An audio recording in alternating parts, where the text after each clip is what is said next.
पड़ोसी देश नेपाल में हालात कुछ ठीक नहीं है, लेकिन इस बीच खबर है कि भारत नेपाल के रिश्तों में कुछ नया होने जा रहा है। अब एक और अध्याय जुड़ सकता है। नेपाल ने भारत से ऐसी मांग की है जो सीमा पार यात्रा के नियमों में बड़ा बदलाव ला सकती है। अगर ये प्रस्ताव मंजूर होता है तो दोनों देशों के नागरिकों की आवाजाही पहले से कहीं ज्यादा आसान और सुरक्षित हो जाएगी। तो क्या है नई अपडेट, आज आपको बताएंगे। और छात्र आंदोलन पर सियासत अभी थमी नहीं है। सड़क से लेकर सदन तक चर्चा अब भी जारी है। इस बीच सुप्रीम कोर्ट की एक टिप्पणी ने पूरे मामले को एक नई दिशा दे दी है। अब सवाल यही है कि क्या आंदोलन में शामिल छात्रों पर दर्ज एफआईआर वापस होगी? आखिर क्या कहा माननीय ने, ये आपको भी जानना चाहिए। और मध्य प्रदेश की दतिया सीट पिछली बार की तरह कांग्रेस के खाते में गई। कांग्रेस उम्मीदवार घनश्याम सिंह ने आशुतोष तिवारी को हराया। कौन से थे जीत के फैक्टर, ये भी बताएंगे आप। और मांजलपुर में बीजेपी, लेकिन बांकीपुर सीट में इतिहास बदल गया। भारतीय जनता पार्टी की पारंपरिक सीट पर पीके की कुर्सी सेट हो गई है। इस बदलाव में कौन कौन है साझेदार, ये भी बताएंगे आपको आज के शो में। नमस्कार, खबर प्रधान शो देख रहे हैं आप और मैं हूं आपके साथ संगीता श्रीवास्तव।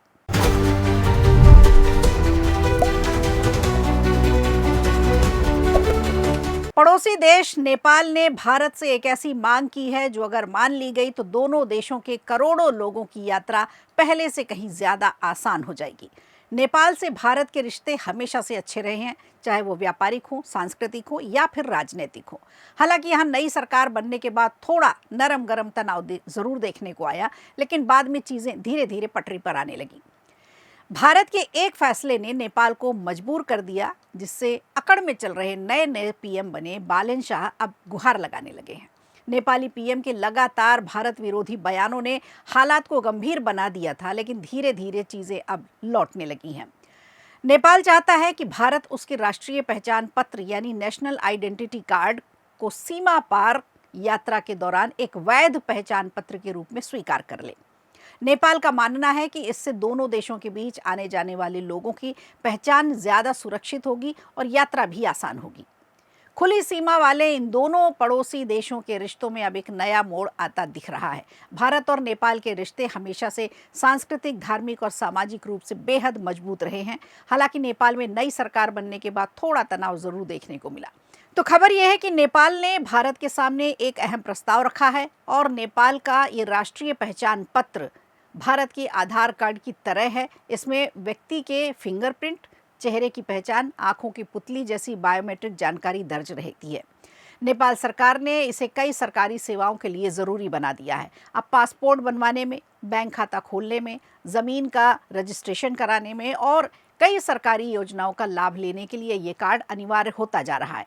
नेपाल सरकार का लक्ष्य है कि जो पुराने आईडी कार्ड हुआ करते थे, उनकी अब डिजिटल पहचान पत्र बनाने के लिए जो दस्तावेज बनाने हैं, उनका अब डिजिटलीकरण कर दिया जाएगा। तो अब नेपाल ये चाहता है कि भारत भी इस कार्ड को सीमा पार यात्रा और हवाई सफ़र के दौरान पहचान के तौर पर मान्यता दे दे। फिलहाल भारत नेपाल के पासपोर्ट और नागरिकता प्रमाण पत्र को आधिकारिक पहचान दस्तावेज ही मानता है। नेपाल के आव्रजन विभाग के महानिदेशक रामचंद्र तिवारी के मुताबिक जून के आखिर में भारत सरकार को इस संबंध में एक औपचारिक प्रस्ताव भी भेजा गया था। इसमें अनुरोध किया गया था कि नेपाली नागरिकों के लिए राष्ट्रीय पहचान पत्र को वैध पहचान पत्र माना जाए। नेपाल का कहना है कि ये कार्ड पारंपरिक नागरिकता प्रमाण पत्र से कहीं ज़्यादा सुरक्षित है, क्योंकि इसमें सिर्फ कागजी जानकारी नहीं होती, बल्कि एनआईडी में आधुनिक बायोमेट्रिक सुरक्षा भी पूरी तरह से मौजूद रहती है। इससे पहचान की प्रक्रिया ज़्यादा भरोसेमंद और ज़्यादा आसान है। नेपाल के प्रस्ताव के बाद काठमांडू स्थित भारतीय दूतावास ने भी इस कार्ड की तकनीकी और सुरक्षा संबंधी जानकारी नेपाल सरकार से मांगी है। हालांकि अभी दोनों देशों के बीच इस मुद्दे पर केवल जानकारी का ही आदान प्रदान हुआ है। किसी अंतिम फैसले की घोषणा नहीं हुई है और न ही कोई प्रतिक्रिया आई है। फिलहाल भारत और नेपाल के बीच खुली सीमा व्यवस्था लागू है। दोनों देशों के नागरिक बिना वीज़ा के और बिना पासपोर्ट के सामान्य तौर पर एक दूसरे के देश में आ जा सकते हैं। भारतीय नागरिक नेपाल जाने के लिए पासपोर्ट, वोटर आईडी और अन्य जो सरकारी पहचान पत्र होते हैं उनका इस्तेमाल कर सकते हैं। नेपाल सरकार के अनुसार अब तक 45 लाख से अधिक नागरिकों को राष्ट्रीय पहचान पत्र जारी किया जा चुका है, जबकि 2 करोड़ लोग अभी इसके लिए पंजीकरण करा रहे हैं। अगर भविष्य में भारत इस कार्ड को मान्यता दे देता है तो दोनों देशों के बीच यात्रा पहले से ज़्यादा आसान और सुरक्षित और व्यवस्थित हो जाएगी।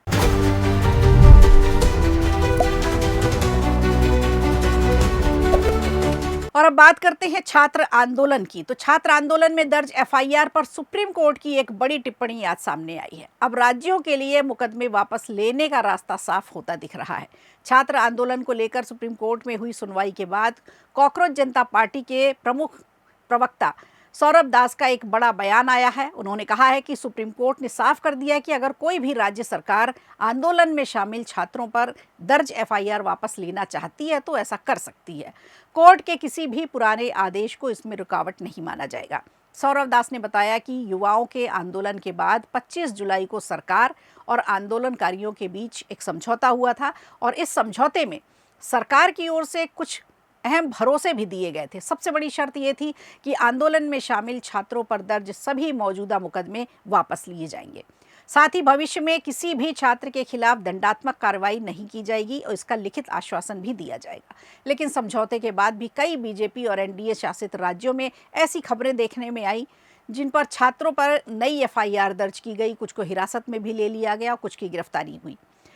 सौरभ दास ने कहा कि उनका संगठन शुरुआत से ही आंदोलनकारी छात्रों के साथ ही खड़ा रहा। आंदोलन के दौरान उन्होंने छात्रों को कानूनी मदद देने के लिए और मेडिकल सहायता देने की भी उपलब्धि कराई थी और आगे भी ये मदद जारी रखेंगे।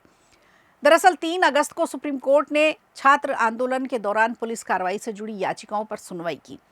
सुनवाई के दौरान अदालत ने कहा कि राज्य सरकारें कानून के मुताबिक छात्रों के खिलाफ जो दर्ज एफआईआर हैं उनको बंद करने या वापस लेने के लिए स्वतंत्र है। यानी कि पूरा का पूरा दारोमदार है अब वो राज्य सरकारों पर ही है। सुप्रीम कोर्ट ने यह भी स्पष्ट कर दिया कि 28 जुलाई को दिए गए उसके पहले के आदेश का भी ये मतलब बिल्कुल नहीं था कि राज्य सरकारें एफआईआर वापस नहीं ले सकती। ये स्पष्टीकरण उस दलील के बाद आया जिसमें याचिकाकर्ताओं ने कहा था कि 28 जुलाई के आदेश की वजह से सरकार द्वारा आंदोलन खत्म करने के दौरान एफआईआर वापस लेने के वादे पर असर पड़ सकता है। इस मामले की सुनवाई की गई। कोर्ट ने अपने पुराने आदेश में इस्तेमाल किए गए क्रिमिनल इंसिडेंट शब्द का इस्तेमाल का मतलब भी साफ कर दिया। कोर्ट ने कहा कि इसका अर्थ केवल गंभीर और जघन्य अपराधों से है। सामान्य मामलों या छात्र आंदोलन से जुड़े किसी भी मामले को इस श्रेणी में नहीं रखा जाएगा। अब सुप्रीम कोर्ट की इस स्पष्ट टिप्पणी के बाद अब नज़र राज्य सरकारों पर है कि आंदोलन के दौरान जो छात्र जिन पर मामला दर्ज किया गया था उस पर वो क्या फैसला लेने जा रही हैं।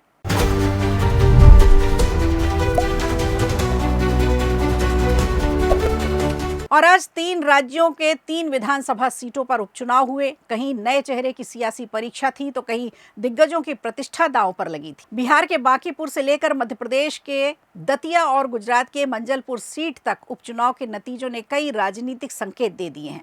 सबसे पहले बात करते हैं मध्य प्रदेश के दतिया विधानसभा के उपचुनाव की। मतगणना में कांग्रेस उम्मीदवार घनश्याम सिंह ने 6,2900 वोटों से जीत हासिल कर ली। पहले राउंड से ही बीजेपी आगे चल रही थी, 2-3 राउंड तक अपनी बढ़त बनाए रखी, लेकिन जैसे जैसे राउंड आगे बढ़ते गए बीजेपी पिछड़ती चली गई। इस इलेक्शन में देखा जाए तो सब कुछ हमें देखने को मिला। यहाँ इमोशन भी था, एक्शन भी था, हर तरह का ड्रामा देखने को मिला। 10वें राउंड के बाद से कांग्रेस कार्यालय में मिठाइयां बंटना शुरू हो चुकी थीं और जीत की ओर कांग्रेस लगातार बढ़ती चली गई। 12वें राउंड में 12,607 वोटों की बढ़त बना ली गई और भाजपा फिर पिछड़ी तो वापसी नहीं कर पाई। बहरहाल प्रदेश कांग्रेस कार्यालय में कार्यकर्ता खुशियां मना रहे हैं। जीत का जश्न ऐसा ही होता है। कांग्रेस प्रत्याशी घनश्याम सिंह की लगातार बढ़त से राजधानी भोपाल में कांग्रेस कार्यालय में उत्साह देखने को मिल रहा है। प्रदेश कांग्रेस कार्यालय में जश्न का माहौल है। इस समय बड़े दिनों बाद कांग्रेस कार्यालय में रौनक आई है, जमकर नारेबाजी हो रही है और कांग्रेस की जीत का भरोसा ये व्यक्त करता है कि आगे आने वाले 28 के चुनाव के लिए यहाँ से एक नई पटकथा लिखी जाएगी। बड़े नेता को दरकिनार किया गया जिसका खामियाजा बीजेपी को भुगतना पड़ा।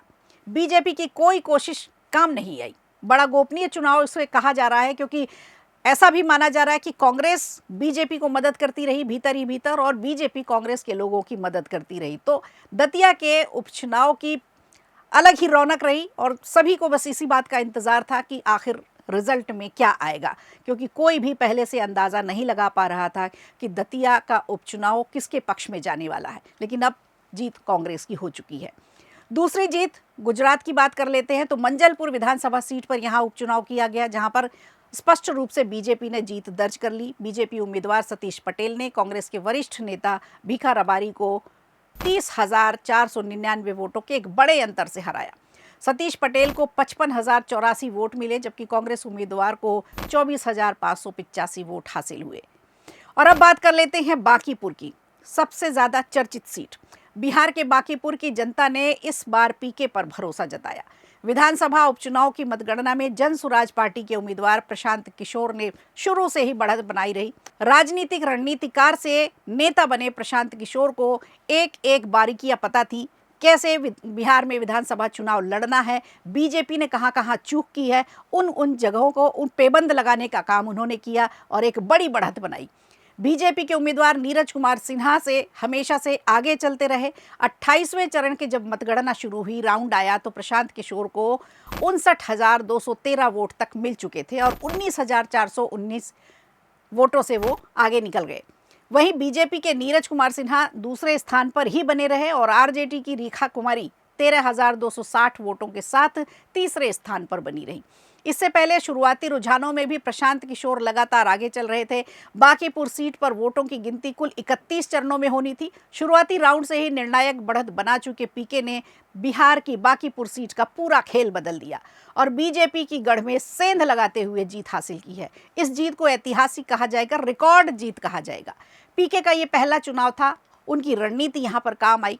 बिहार की राजनीति में बड़ा परिवर्तन देखने को मिलेगा।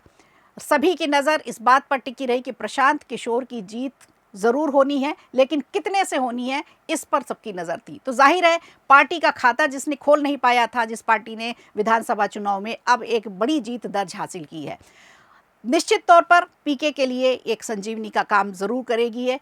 इस जीत का असर बिहार की राजनीति में भी आगे हमें देखने को मिलेगा। ये बड़ी जीत मानी जाएगी। तो बांकीपुर में फिलहाल पीके का कब्जा हो चुका है। तो खबर प्रधान शो में आज के लिए इतना ही। दीजिए इजाजत, नमस्कार। वीडियो अच्छा लगा हो तो लाइक कीजिए, शेयर कीजिए और कमेंट बॉक्स में हमें ज़रूर बताइए।